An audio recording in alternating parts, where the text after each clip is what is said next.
Hi, my name is Goldman, and I'm an attorney with Goldman and Associates. And today I'd like to discuss the reason why we have so many failed marriages and the statistics associated with that. You know, people get married, they're supposed to live, what's the expression? Happily ever after. Yet, we read all the time that the divorce rate is 50%. What does that mean? It means 1 out of 2 marriages are ending in divorce. And is it really a question of 1 out of 2? Those are the ones that have the courage to decide it's over and they get divorced. Well, what about the ones that decide not to do that? You know, when I was a kid, thinking back on the marriages of my friends' parents, I don't recall any of them that I would look at now and say this was a good marriage. I recall a lot of misery. I recall a situation where you never saw the wife to talk to the husband or vice versa. I recall angry, bitter, miserable people. That's what I recall. Now, they didn't get divorced. Now, they may kill each other, but they won't divorce each other. So you're in a situation where, yeah, maybe 50% of the people are getting divorced, but a much greater percentage than 50% are lousy relationships that either don't get divorced because they don't have the courage to, or they don't have the resources, or they just sort of go on with the inertia of a bad relationship, hoping that one day, you know, there'll be an exit strategy, or they'll die first, whatever happens. If you want to look at the percentages, not of divorces, but of bad relationships, you're going to see a much higher number than 50%. You're going to see maybe 70, 80% of the relationships are no good. And why is that? Well, it's what I call the unhappily ever after syndrome. Unhappily ever after works like this. That people decide who they might marry based on social relationships. So they see someone in a social setting where they are necessarily putting their best foot forward. And they continue with that.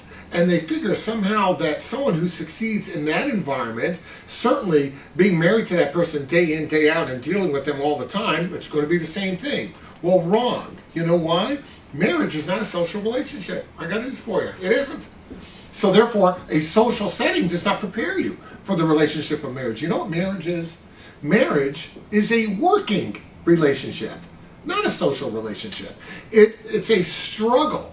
It's a struggle to have two people from different walks of life somehow get together as they change and as their priorities change and everything, and they age and their temper changes and their DNA changes and everything about them changes as they get older, and throw kids into the mix and bills and dogs and all the distractions of family life. Throw that into the mix, and these people have to try and somehow work together to work through that and persevere in that relationship.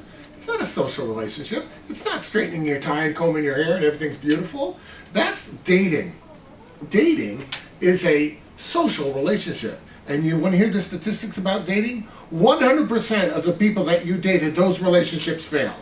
The only one that worked was the one that you married. And the marital relationship, that experience really can't legitimately be based on what your social experience was. So when you look at marriage and you're trying to figure out, did it fail you? Or did your spouse fail you? Or is it a disappointment? Or does it not meet expectations? You have to pull back and realize, well, wait a minute. Maybe my expectations were based on some beautiful social relationship, and maybe that's not what we have right now. I mean, you cannot plant potatoes and harvest oranges. You can't do that. The fact of the matter is that whatever relationship you're involved in, that may train you for the continuation of that relationship, but marriage is not a continuation of your social relationship.